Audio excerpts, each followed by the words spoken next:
Bonjour. La dernière fois, il était question de voir l'exécution du contrat administratif. Et on avait souligné que le contrat administratif lié les parties, en tant que tel, les parties se devaient de respecter les engagements souscrits ou pris. Et que aussi, à côté de cette force obligatoire du contrat, il y avait la relativité du contrat administratif, et que la relativité du contrat administratif, on avait fait remarquer que le contrat, c'est comme l'article 110 du COCC, que le contrat ne devait encore moins profiter ni nuire justement aux tiers. Maintenant, pour aujourd'hui, pour la séance d'aujourd'hui, nous allons voir qu'il y a une certaine originalité. On l'avait déjà annoncé la dernière fois. On avait dit que la loi, comment on l'appelle, le contrat administratif était la loi des parties, mais que justement c'était une loi particulière. D'accord? Pourquoi? Parce que tout simplement, l'administration poursuit une mission de service public. En tant que tel, donc, on lui fait bénéficier un certain nombre de privilèges. D'accord? Ce que vous devez comprendre relativement à la particularité de la loi, des parties dans le cadre du contrat administratif, c'est que le premier point, c'est que l'administration dispose d'un certain nombre de prérogatives exorbitantes du droit commun exercé au nom de l'intérêt général.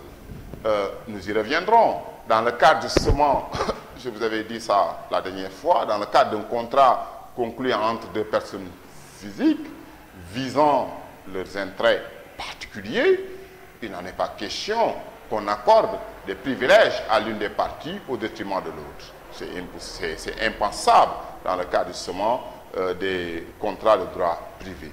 Mais ici, du fait que l'administration vise la satisfaction d'un certain nombre la satisfaction de l'intérêt général, donc au nom de cet intérêt général, on lui fait bénéficier un certain nombre d'avantages, de privilèges, de prérogatives exorbitantes de droit commun.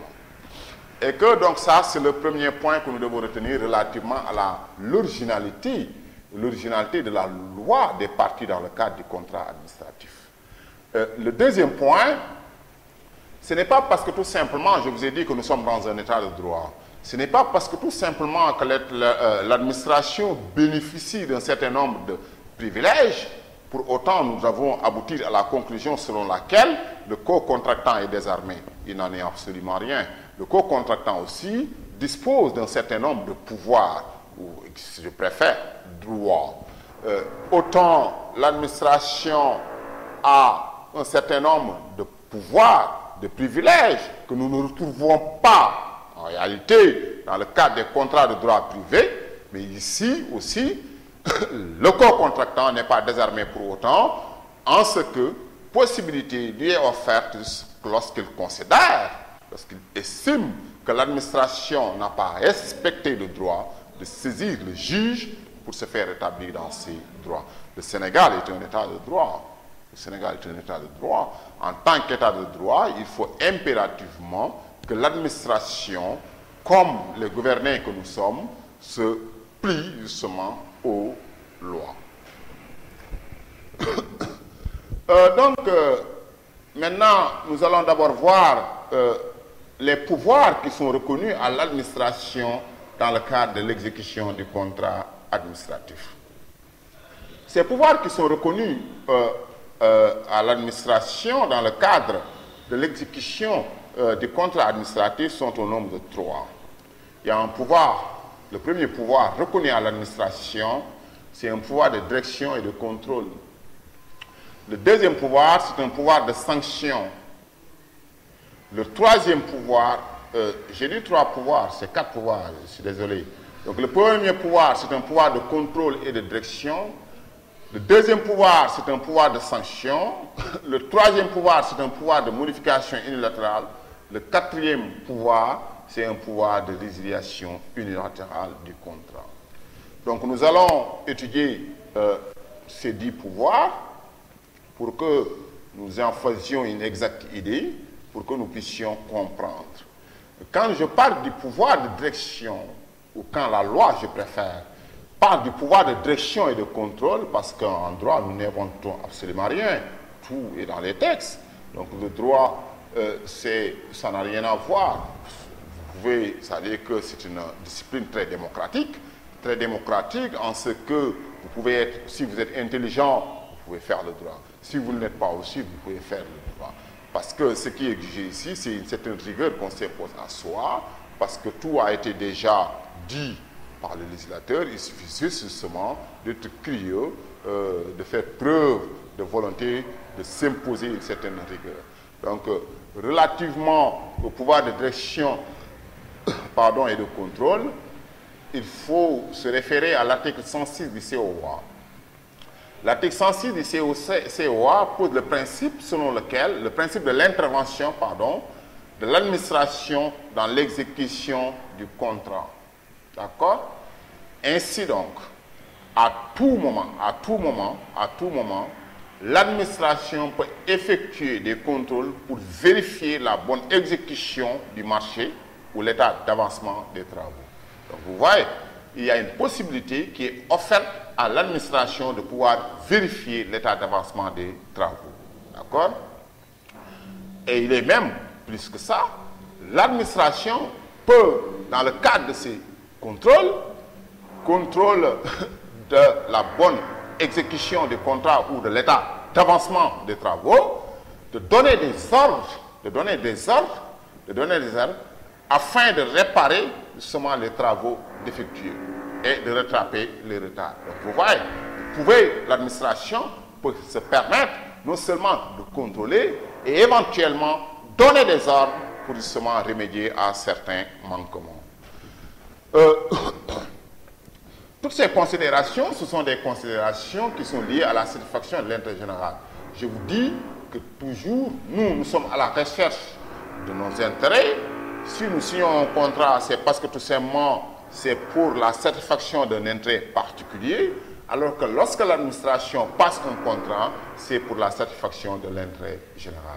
En tant que tel, il faut qu'on lui donne justement la possibilité de pouvoir contrôler, de pouvoir vérifier et éventuellement de donner des ordres.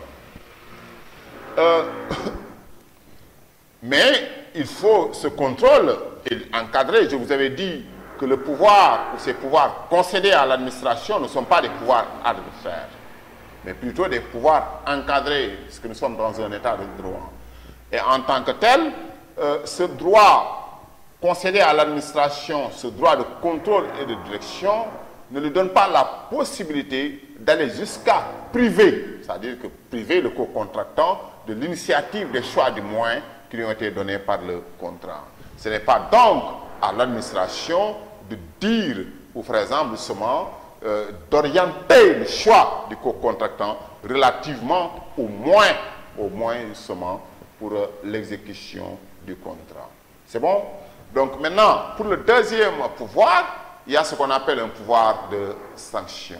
Un pouvoir de sanction, je vous rappelle que dans le cadre d'un contrat de particulier à particulier, si je considère que vous avez posé un acte constitutif de faute, ou si vous avez manqué, si je considère que vous avez manqué à votre obligation, je ne peux pour autant, pourtant je ne pourrai pas vous sanctionner. Ce que je peux tout au plus, c'est justement de me rendre devant le juge, de vous traduire devant le juge, et le juge justement écoutera toutes les parties. Il y a un adage qui dit qui ne coûte une cloche n'entendra qu'un son. Donc il va falloir que le parti, en vertu justement du principe d'impartialité du juge, que le juge écoute toutes les parties et sur la base justement des arguments développés par les uns et par les autres, le juge pourra se faire une religion et partant prendre la décision qui lui paraît la plus pertinente par rapport justement au cas soumis à son appréciation. Donc ici, il est formellement interdit aux particuliers que nous sommes de nous faire justice à nous-mêmes. C'est le faire ou s'orienter dans cette dynamique ou s'engager dans ce sillage, ce n'est ni plus ni moins qu'une forme de violation de la loi. Donc ici, Contrairement aux particuliers, l'administration, lorsqu'elle considère que le co-contractant n'a pas respecté ses engagements, a le pouvoir justement de sanctionner. Et donc, ce pouvoir de sanction unilatérale, c'est en vue d'assurer la continuité du service public. C'est une consacration de l'article 78 qui n'est en réalité qu'une reprise de la jurisprudence française, décision qui a été rendue par le Conseil d'État en date du 31 mai 1907. Donc ici, vous devez comprendre tout simplement que le COA reconnaît à l'administration un pouvoir de sanction unilatérale en vue d'assurer la continuité du service public. Il faut préciser que les sanctions sont prononcées après mise en demeure.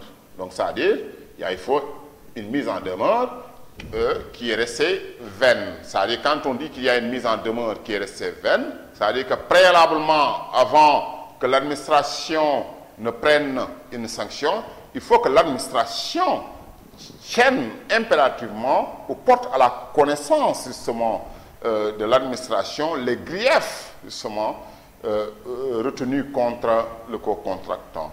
Et naturellement, le co-contractant pourra se défendre, expliquer les raisons soit de ses manquements, les raisons de son retard, etc. Parce que, rappelez-vous, il y a un principe en droit qui dit que vous ne pouvez pas condamner, sanctionner une personne sans lui donner la possibilité de se défendre préalablement. Dans tout état de droit, avant de condamner une personne, le principe voudrait qu'on lui donne la possibilité de donner son point de vue ou d'assurer sa défense, de pouvoir discuter du bien fondé des accusations portées à son encontre. Il faut rappeler que les sanctions peuvent être des sanctions pécuniaires sous forme de pénalité en cas de faute du co-contractant. Quand je parle de faute, c'est la définition rappelée par l'article 119 du Code des obligations civiles et commerciales, manquement à toute obligation préexistante. Il faut ensuite des sanctions coercitives consistant à la substitution de co-contractant. Ça veut dire tout simplement, l'administration, lorsqu'elle considère que vous avez manqué à vos obligations, a la possibilité justement de vous faire remplacer par une autre personne. Vous voyez? D'accord? Ça, ce sont des pouvoirs qui sont reconnus à l'administration. Maintenant, relativement à la sanction la plus grave, il faut dire qu'il s'agit de la résiliation au tort du co-contractant défaillant après toujours mise en demeure. Donc, la résiliation, ce n'est ni plus ni moins le fait, par exemple, de mettre fin au contrat. Et si on met fin au contrat, mais il faut préalablement une certaine procédure à respecter, parce que je vous rappelle que nous sommes dans un état de droit. L'administration ne peut pas se permettre de faire justement ou de se comporter à sa guise. Nous sommes dans un état de droit. Maintenant, s'il s'agit d'un contrat de concession, la résiliation est impossible en raison de l'importance des investissements. On est d'accord? Peut-être que le juge pourra prononcer des sanctions sous forme de déchéance. Maintenant, le troisième point, c'est le pouvoir de modification unilatérale du contrat. Rappelez-vous, toujours pour comprendre le contrat administratif ou l'exécution, plus exactement, les pouvoirs reconnus à l'administration dans le cadre de l'exécution du contrat administratif, il faut toujours justement essayer de procéder à une étude comparative entre le contrat administratif et les contrats de droit privé, qui sont des contrats qui sont voisins. Dans le cadre des contrats de droit privé, l'article 97 pose le principe selon lequel, quand je parle de l'article 97, c'est l'article 97 du COCC, le Code des obligations civiles et commerciales. Et l'article 87 du COCC pose le principe selon lequel tout ce que la volonté commune a fait, seule la volonté commune peut le défaire. Qu'est-ce qu'il y a lieu de comprendre par là? Dans le cadre d'un contrat de droit privé, je vous donne un exemple très simple. Nous avons signé un contrat. Il a été convenu entre nous que chaque fin du mois, je paierai, je me suis engagé auprès du bailleur, que chaque fin du mois, je paierai 50 000 francs ou 75 000 francs parce que tout simplement, j'ai pris en location une chambre. Je ne peux pas me permettre, en cours d'exécution du contrat, modifier les termes du contrat, revoir à la baisse le prix. Même dans le cadre du contrat administratif, vous me direz que justement c'est un mauvais exemple, mais en cas de cause, ce que vous devez comprendre, vous ne pouvez pas, en cas d'exécution du contrat administratif, comme dans le cadre du contrat de droit privé, et nous y reviendrons parce que dans le cadre du contrat administratif, c'est une exception au pouvoir de modification de l'administration, mais dans le cadre du contrat de droit privé, il y a un principe. Le principe est que pour la modification du contrat de travail, il faut impérativement qu'il y ait accord de toutes les parties.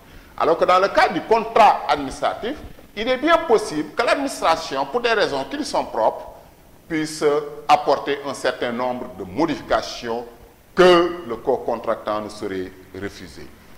Donc il faut une modification, il faut un pouvoir unilatéral de modification du contrat. D'accord?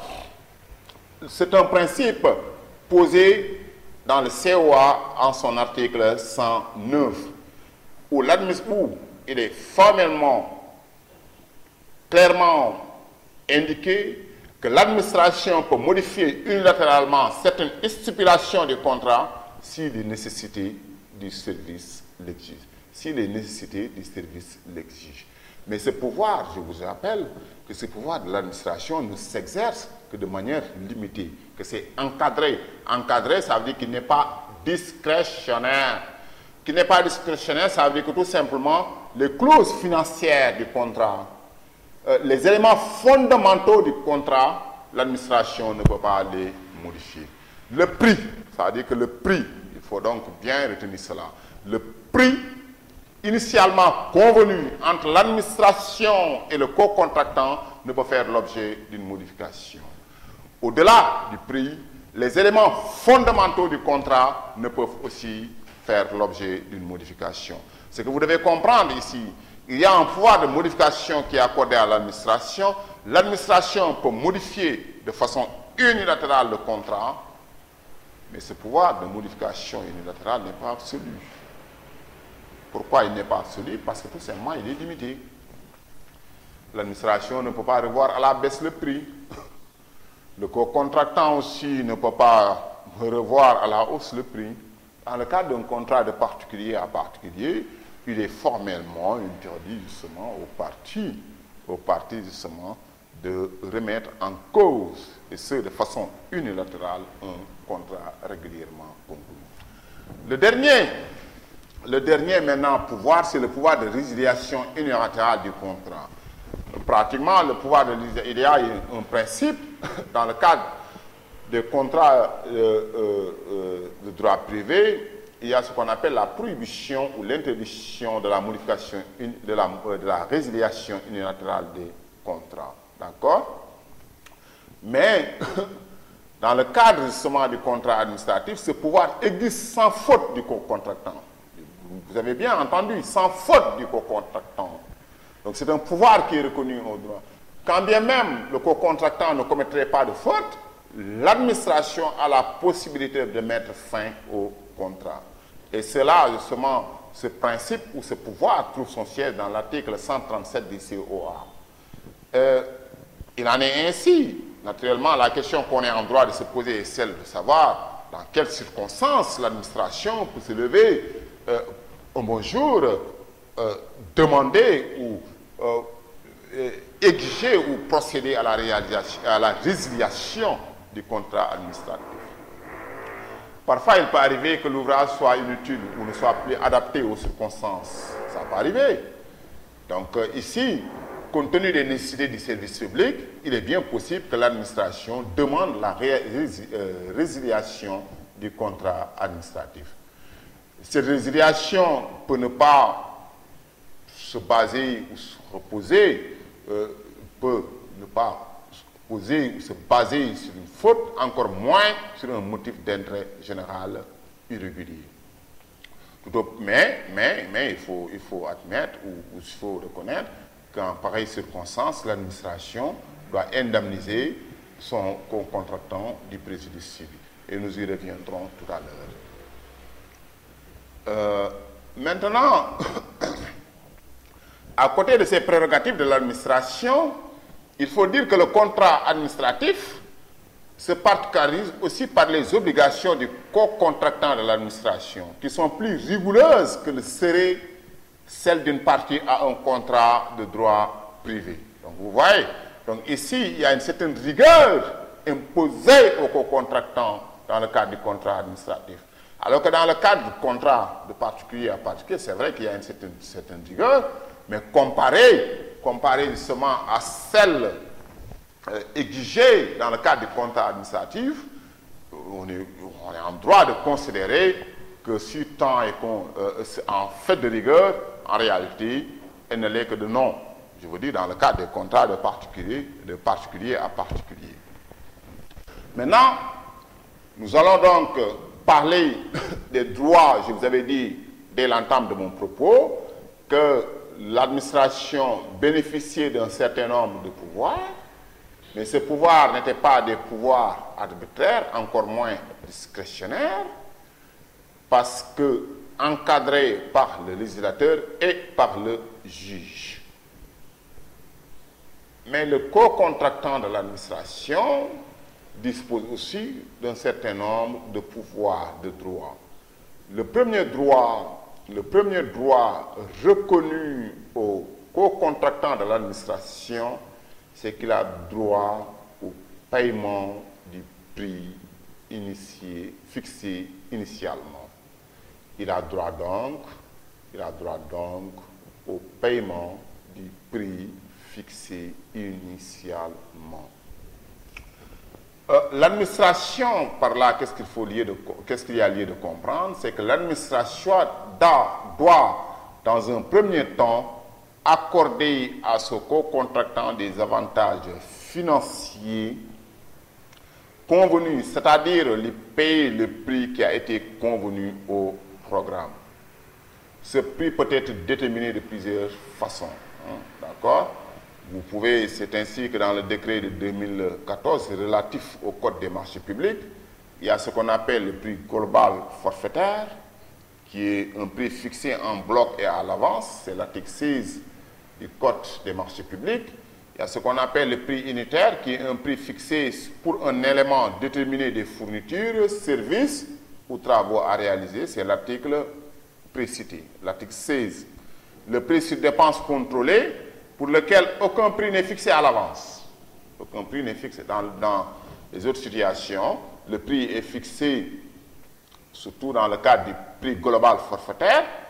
Il y a un prix qui est fixé à l'avance, mais ici, dans le cadre du prix sur dépenses contrôlées, aucun prix n'est fixé à l'avance. L'administration remboursera au co-contractant les dépenses qu'il aura effectuées pour l'exécution du contrat. C'est l'article 18 du Code des marchés publics. Donc le deuxième pouvoir auquel il est confronté, c'est-à-dire que les textes le reconnaissent, c'est le droit au rétablissement de l'équilibre financier du contrat. Quand je dis le droit au rétablissement de l'équilibre financier du contrat, qu'est-ce que vous devez comprendre par là?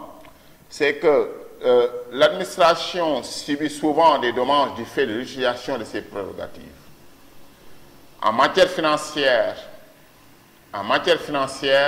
je viens tantôt de le rappeler, impossibilité pour l'administration de remettre en cause ou de revoir à la baisse le prix fixé initialement. Donc ici, donc, en matière financière, matière financière, les droits du co-contractant sont les mieux garantis. C'est pourquoi lors de la signature du contrat, un certain équilibre est assuré. Cet équilibre peut être rompu par la survenance d'aléas ou de faits nouveaux. Et donc, trois cas ont été retenus. Il y a ce qu'on appelle le fait du prince, il y a ce qu'on appelle l'imprévision et les situations imprévues. La théorie donc du fait du prince. Il y a fait du prince, il y a fait du prince lorsque l'administration prend une mesure ayant pour effet de rendre plus onéreuse l'exécution du contrat. Quand je dis rendre plus onéreuse, ça dit plus cher. D'accord? Il y a donc des engagements qui avaient été souscrits initialement. En un certain moment, en vertu de son pouvoir de modification, l'administration juge ou estime nécessaire pour les nécessités du service public de modifier le contrat. Donc cette modification du contrat rendant le contrat plus cher pour le co-contractant, cela constitue un fait du prince qu'on appelle, qui est un éléa qui correspond à un éléa administratif dans l'exécution du contrat. Aléa administratif, pourquoi? Tout simplement parce que relevant de la volonté de l'administration. Donc ici, ce que vous devez comprendre en pareille situation, si l'administration utilise son pouvoir de modification unilatérale et que les mesures prises affectent l'exécution du contrat, le co-contractant a droit à une réparation intégrale du préjudice subi. D'accord? Il faut retenir ça. En cas de fait du prince, le co-contractant de l'administration a droit à une réparation intégrale. Vous voyez, je vous avais dit dès l'entame de mes propos que le co-contractant de l'administration n'est pas désarmé. Nous ne sommes pas dans un état de police, mais plutôt dans un état de droit, où les droits tant des gouvernés que des gouvernants sont des droits qui doivent être respectés. Même si dans les faits, nous voyons pratiquement justement un réel écart entre les textes ou les théories et ce qui se passe dans la réalité. Mais ce n'est pas justement le propre du Sénégal, c'est pratiquement dans tous les pays. Si vous allez même aux États-Unis, entre ce que les textes mentionnent et ce qui se passe dans la réalité, souvent il y a un écart. Quand vous parcourez la Constitution américaine, on vous parle de régime présidentiel, mais en réalité, dans la pratique, vous vous rendez compte que c'est un régime qui emprunte beaucoup d'éléments du régime parlementaire. Et même un auteur rappelle qu'il est préférable de dire un régime à dominance présidentielle ou bien à dominance parlementaire. Donc ici, ce que vous devez comprendre en tas de cause, c'est que le co-contractant, en cas de fait du prince, a droit à une réparation intégrale.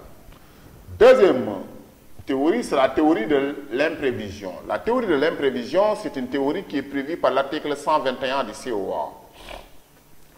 Elle concerne la survenance de faits nouveaux, étrangers à la volonté des parties et qui entraînent un bouleversement des conditions économiques d'exécution du contrat.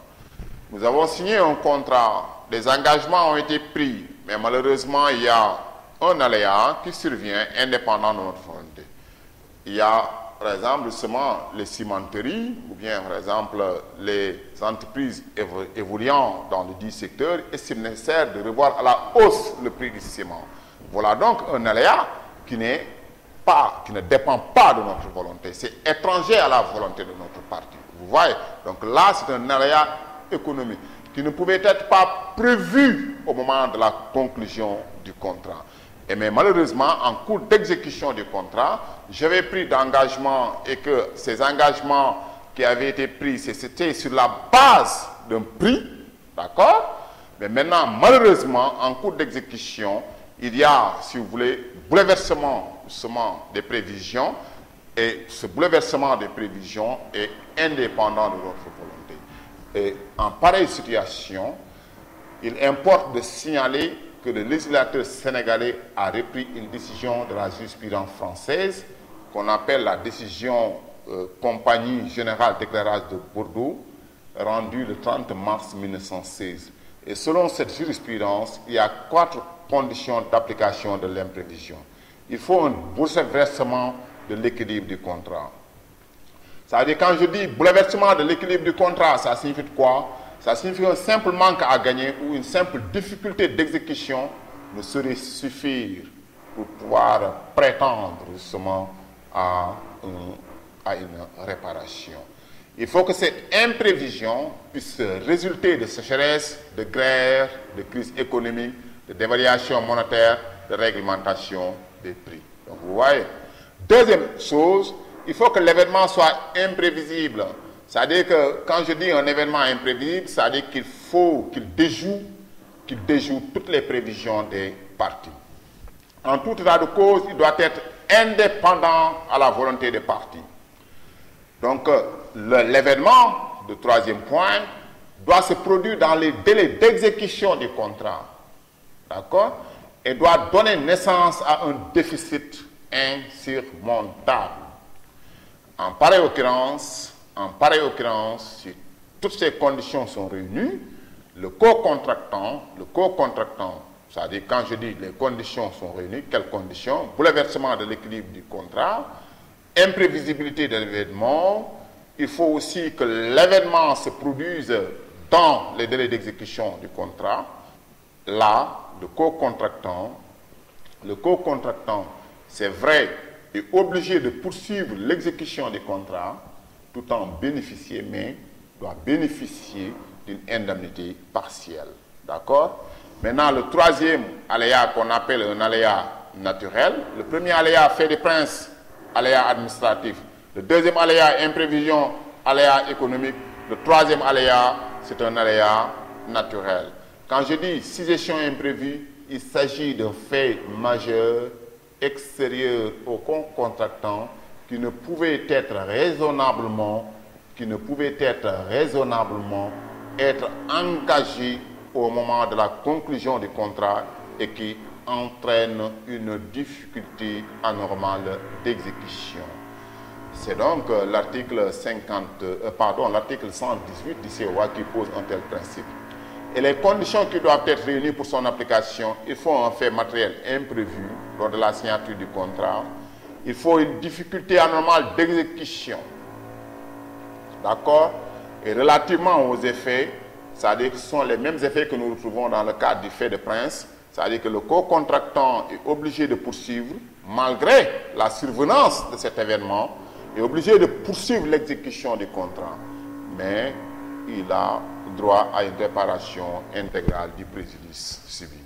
Donc voilà ce qu'il y avait lieu de retenir relativement au pouvoir reconnu par l'administration dans le cadre de l'exécution du contrat, mais que ces pouvoirs, c'était des pouvoirs qui étaient encadrés. Au-delà de cet aspect, ce que vous devez comprendre, contrairement à une idée reçue, ou par exemple, contrairement à ce que pense la doxa, c'est que tant l'administration que le co-contractant, aussi bien le co-contractant que l'administration, se doivent de respecter les engagements qu'ils avaient déjà pris. Donc ici, il y a des pouvoirs reconnus à l'administration, mais également des pouvoirs, des droits qui sont reconnus au co-contractant en cas de survenance d'un certain nombre d'aléas. Aléa pouvant être un aléa administratif, c'est le cas du fait de fin de prince. Aléa économique, c'est le cas de l'imprévision. Aléa naturel, c'est le cas de suggestions imprévues. Je vous remercie de votre attention.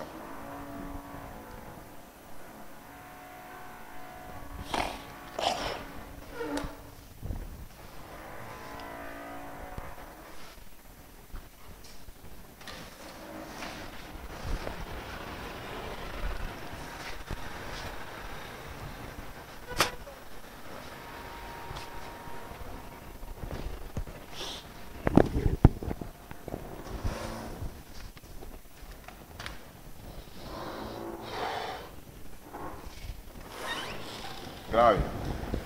Prenez-le. 2 séances là, def quoi? Hein? 2 séances. Ouais, 2 séances là, moom laa def. Allez, waaw dama def kii rek. Pousse bi quoi.